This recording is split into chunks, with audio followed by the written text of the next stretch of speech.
करते हैं। सबसे पहला वर्ड है हमारी लिस्ट में ट्रिवियल। ट्रिवियल का मतलब होता है बहुत नगण्य, मामूली, छोटा या एकदम घिसा पिटा। If I am saying this matter is very trivial, तो इसका मतलब ये मैटर, ये मामला बहुत ज्यादा मामूली है। इसके एंटोनिम्स और सिनोनिम्स आप स्क्रीन पर देख सकते हैं। मैं इनको पढ़ूंगी नहीं क्योंकि अननेसेसरी टाइम वेस्ट होगा। जो एग्जाम की तैयारी कर रहे हैं वो स्क्रीनशॉट लेके इसके नोट्स मेंटेन कर सकते हैं। ट्रिवियल के ऊपर एग्जाम्पल देखते हैं। पहला एग्जाम्पल है, it is a trivial matter. It is a trivial matter यानी ये एक मामूली बात है। सेकेंड एग्जाम्पल है, don't get upset about trivial things like that. Don't get upset about trivial things like that यानी इस तरह की छोटी छोटी बातों में परेशान मत हो। या इसको आप ऐसे बोल सकते हैं, Vivek always gets angry about trivial matters, है ना। विवेक हमेशा छोटी छोटी बातों को लेके बहुत ज्यादा गुस्सा हो जाता है। तो इस तरीके से ट्रिवियल आप यूज कर सकते हैं, काफी बेहतरीन वर्ड है। नेक्स्ट वर्ड है हमारी लिस्ट में सूद। सूद के स्पेलिंग में आप देख सकते हैं टीएच के बाद ई लगा हुआ है, तो इसे आप ए की मात्रा नहीं पढ़ेंगे, इसे आप सूदे नहीं पढ़ेंगे, इट्स सूद। ओके, इसका प्रोनाउंसिएशन सूद होता है। इसका मतलब होता है शांत करना, पीड़ा कम करना या हल्का करना। इसके एंटोनिम्स और सिनोनिम्स स्क्रीन पर हैं, आप स्क्रीनशॉट ले लीजिए। एग्जाम्पल देखते हैं सूद के ऊपर। I tried to soothe the child.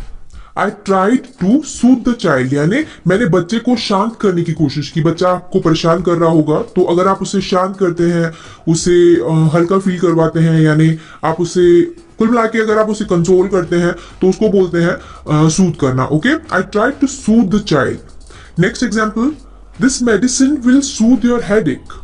This medicine will soothe your headache यानी ये जो दवाई है वो आपके सिर दर्द को शांत करेगी या आपकी पीड़ा को कम करेगी। This music is very soothing यानी ये जो म्यूजिक है वो बहुत ज्यादा शांत कर देता है आपके मन को, बहुत ज्यादा सूदिंग है ना, आपको हल्का महसूस करवाता है। नेक्स्ट वर्ड है हमारी लिस्ट में सिग्निफिकेंट। सिग्निफिकेंट का मतलब होता है महत्वपूर्ण, सार्थक या फिर अर्थपूर्ण। बहुत ज्यादा महत्वपूर्ण चीज को हम सिग्निफिकेंट बोलते हैं। एंटोनिम्स और सिनोनिम्स स्क्रीन पर है। एग्जाम्पल देखते हैं इसके ऊपर। Today is a significant day for me. Today is a significant day for me यानी आज का जो दिन है वो मेरे लिए बहुत ज्यादा सिग्निफिकेंट है, मतलब महत्वपूर्ण है।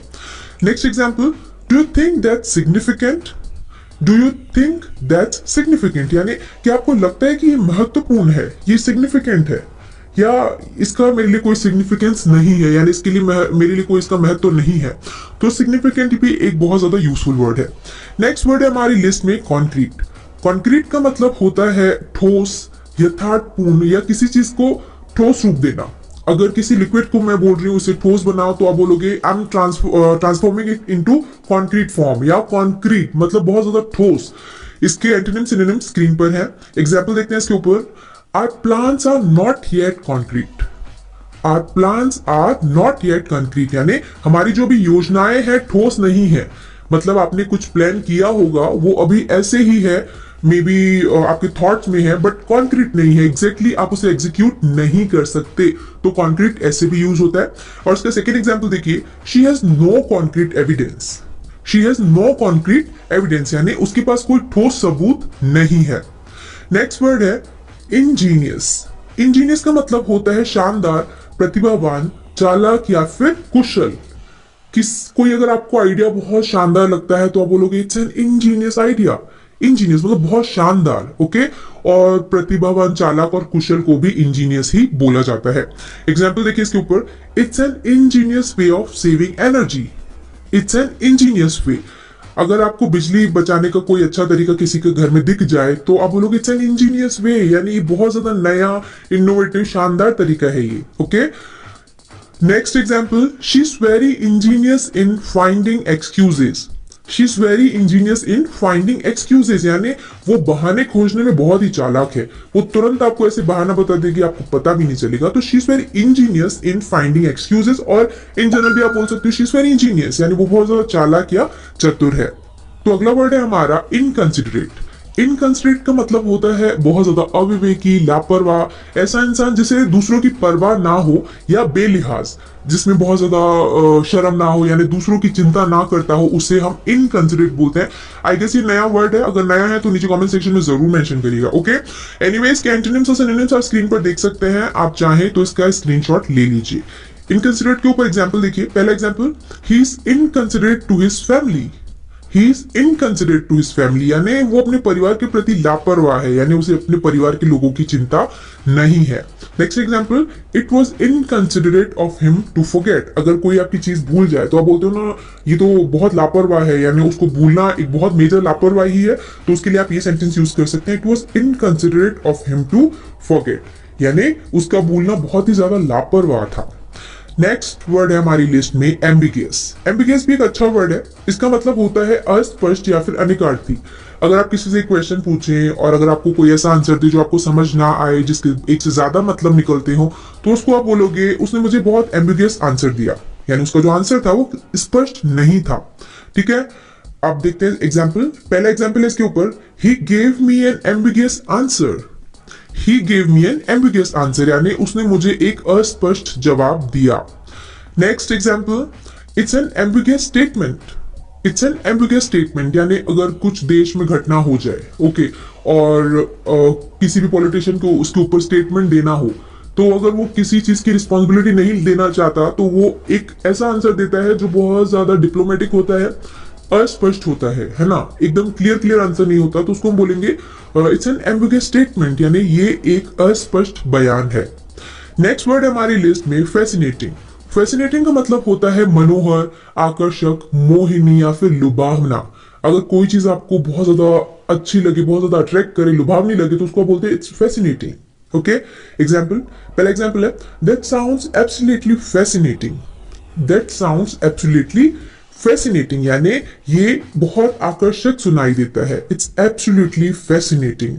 Next example, your ideas are fascinating to me. Your ideas are fascinating to me, यानी आपके जो विचार हैं वो मेरे लिए बहुत ज्यादा आकर्षक हैं, यानी मुझे आपके विचार बहुत अच्छे लग रहे हैं। ठीक है, नेक्स्ट वर्ड है हमारी लिस्ट में डिस्टिंक्ट। डिस्टिंक्ट का मतलब होता है अलग, विशिष्ट या फिर भिन्न, जो एकदम डिफरेंट हो उसे हम बोलते हैं डिस्टिंक्ट। ठीक है, इट्स डिस्टिंक्ट इन नेचर, यानी नेचर में अलग है। एग्जाम्पल देखिए और कुछ इसके ऊपर, the two concepts are quite distinct.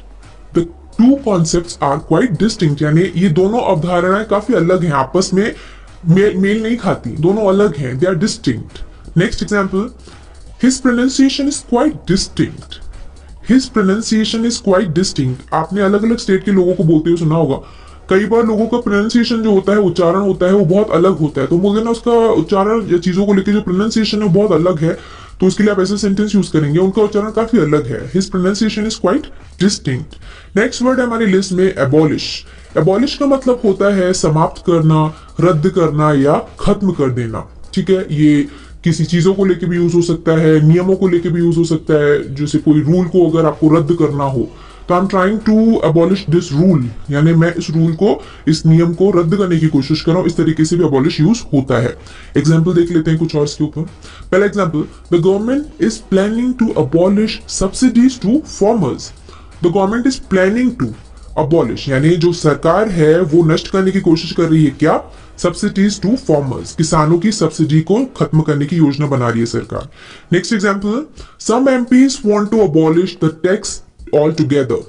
Some MPs want to abolish the tax altogether. Altogether का मतलब होता है साथ साथ मिलके, सारे जो MPs हैं। Next example, some MPs want to abolish the tax altogether. Some MPs want to abolish the tax altogether, यानी जो सारे MPs हैं, जो सारे सांसद हैं, वो टैक्स को पूरी तरीके से खत्म करना चाहते हैं। नेक्स्ट वर्ड हमारी लिस्ट में हॉल्ट। हॉल्ट बहुत ज्यादा बोलचाल में से यूज करते हुए आपने लोगों को देखा होगा, प्लीज हॉल्ट फॉर 5 मिनट्स। ठीक है, और please halt here for tonight. तो हॉल्ट का मतलब होता है पड़ाव, विराम, मंजिल या ठहरना। ठीक है, एग्जाम्पल देख लीजिए इसके ऊपर कुछ और, traffic was halted for several hours. Traffic was halted for several hours, यानी जो यातायात था वो कई घंटों तक हॉल्ट कर दिया गया था, यानी ठप रहा। Next example, the bus would not halt here. The bus would not halt here, यानी बस यहां नहीं रुकेगी। नेक्स्ट वर्ड हमारी लिस्ट में इंफीरियर। इंफीरियर का मतलब होता है नीच, हीन, घटिया या न्यून। जैसे कोई प्रोडक्ट हो, ओके, और वो उसकी क्वालिटी कम हो, तो आप बोलते हैं it's an inferior in quality, this product is inferior in quality, यानी इस प्रोडक्ट की जो क्वालिटी है वो घटिया है, कम है। ठीक है, इसके एंटोनिम सिनोनिम स्क्रीन पर है। एग्जांपल देख लेते हैं इसके ऊपर, don't try to make her feel inferior. Don't try to make her feel inferior, यानी उसे हीन महसूस कराने की कोशिश मत करो। Next example, they enjoy making others feel inferior. They enjoy making others feel inferior, यानी वो दूसरों को हीन महसूस करवा के उनको बहुत मजा आता है। और प्रोडक्ट वगैरह के सेंस में भी इंफीरियर यूज होता है। नेक्स्ट वर्ड है हमारी लिस्ट में एमिएबल। एमिएबल एक बहुत अच्छा वर्ड है जिसका मतलब होता है सुशील, मिलनसार या फिर प्रिय।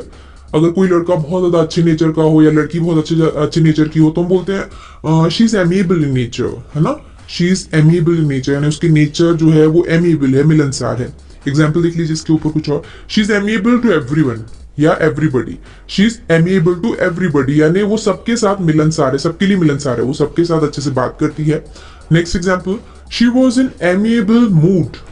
She was in amiable mood, यानी वो एक मिलनसार मूड में थी, अच्छे मूड में थी, है ना। नेक्स्ट वर्ड हमारी लिस्ट में हॉस्टाइल। हॉस्टाइल का मतलब होता है लड़ाका, विरोधी, शत्रुतापूर्ण या शत्रु। ये सारे मतलब होते हैं हॉस्टाइल के। एंटोनिम्स और सिनोनिम्स स्क्रीन पर हैं, आप स्क्रीनशॉट ले लीजिए। इसके ऊपर एग्जाम्पल देखते हैं। पहला example, I have no idea why is he hostile to me. I have no idea why he is hostile to me, यानी मुझे नहीं पता कि वो मुझसे दुश्मनी क्यों रखता है। Why is he hostile to me. Next example, the boy feels hostile towards his father. The boy feel hostile towards his father, यानी जो लड़का है वो अपने पिता के प्रति शत्रुतापूर्ण महसूस करता है, अपने पापा को लेके he feels hostile. Next word discrete. Discrete भी एक बहुत अच्छा वर्ड है जिसका मतलब होता है समझदार, बुद्धिमान, विवेकी या फिर सतर्क। जिसके पास तर्क हो, कुछ भी यहाँ वहां की बातें जो ना करता हो तो उसको बोलते हैं ही हैज डिस्क्रीट थॉट्स, यानी उसकी जो सोच है वो बहुत समझदार है। एग्जाम्पल देखिए इसके ऊपर, he is very discrete in giving his opinions. He is very discrete in giving his opinions, यानी वो अपनी राय देने में बहुत ज्यादा बुद्धिमान है। उसकी राय ऐसे ही नहीं होती, you can not take it for granted. उसकी जो ओपिनियंस होती हैं वो डिस्क्रीट होती हैं। Next example, he made very discreet inquiries about the firm. He made very discreet inquiries about the firm, यानी उन्होंने फर्म के बारे में बहुत ज्यादा सावधानी पूर्ण या एकदम दिमाग से, समझदारी से पूछताछ की। ठीक है। नेक्स्ट वर्ड हमारी लिस्ट में एजिटेट। एजिटेट का मतलब होता है किसी चीज को, किसी जन को या किसी चीज को उत्तेजित करना या एकदम घबरा देना, उसे डराना, धमकाना या भड़काना। ये सारे यूज होते हैं एजिटेट के। एंटोनिम्स और सिनोनिम्स आप देख सकते हैं स्क्रीन पर। एग्जाम्पल देखते हैं। पहला, don't agitate your self over it. Don't agitate your self over it, यानी कोई चीज, कोई मैटर आपने सुना, उसको लेकर अगर आप बहुत ज्यादा उत्तेजित हो जाते हैं तो उस सेंस में ये सेंटेंस यूज हुआ है, don't agitate your self over it, यानी इस पर अपने आप को इतना ज्यादा उत्तेजित मत करो। अगर कोई चीज की शॉर्टी नहीं है तो you don't need to agitate yourself, है ना। Next example, they sent agents to agitate the local people. They sent agents, उन्होंने एजेंट्स को भेजा to agitate the local people, स्थानीय लोगों को भड़काने के लिए। Next word, socialise. सोशलाइज का मतलब होता है मेलजोल करना या सामाजिक बनाना।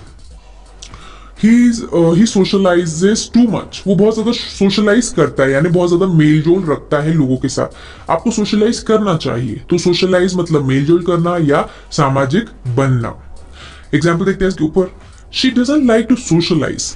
She does not like to socialise, यानी उसे मेलजोल करना पसंद नहीं है। कई लोग रिजर्व होते हैं नेचर में, तो वो सोशलाइज ज्यादा नहीं करते। तो सोशलाइज का मतलब होता है मेलजोल करना, सामाजिक बनना। Next example, I am here to work not socialise. I am here to work, मैं यहाँ काम करने के लिए हूं, ना कि मेलजोल करने के लिए। Next word, speculation. स्पेक्युलेशन का मतलब होता है अटकलबाजी, अनुमान या चिंतन।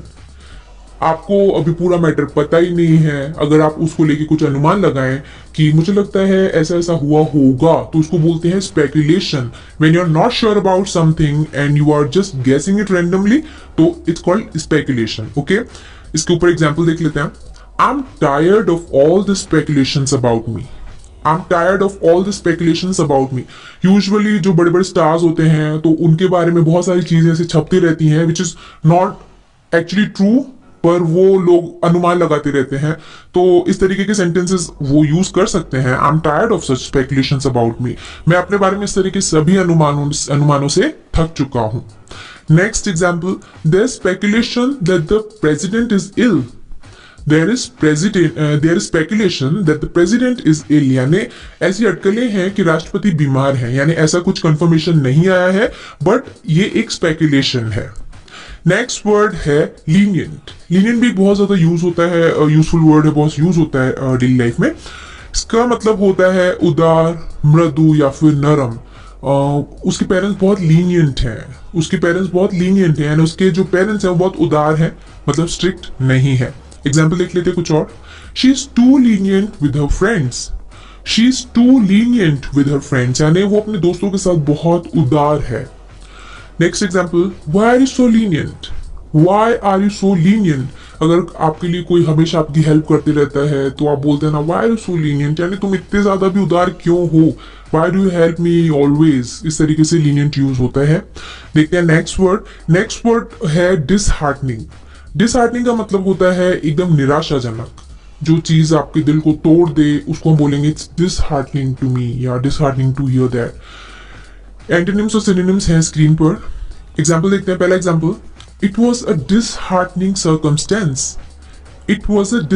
सर्कमस्टेंस, यानी ये एक निराशाजनक स्थिति थी. Next example, it's disheartening to see the progress you have made. It's disheartening to see, यानी ये बहुत दुखदायक है देखना, the progress you have made, जो तुमने उन्नति की है, जो प्रगति की है, उसको देखकर मैं बहुत ज्यादा निराश हूं. ये बहुत ज्यादा निराशाजनक है. ओके, सो यहाँ पर हमारे वर्ड्स की लिस्ट ओवर होती है. आई होप आपने इस लिस्ट से बहुत कुछ सीखा होगा. आज आपने कुछ नए वर्ड्स, नए एग्जाम्पल सीखे होंगे. सो अगर आपने कुछ भी नया सीखा, so do hit the like button और वीडियो को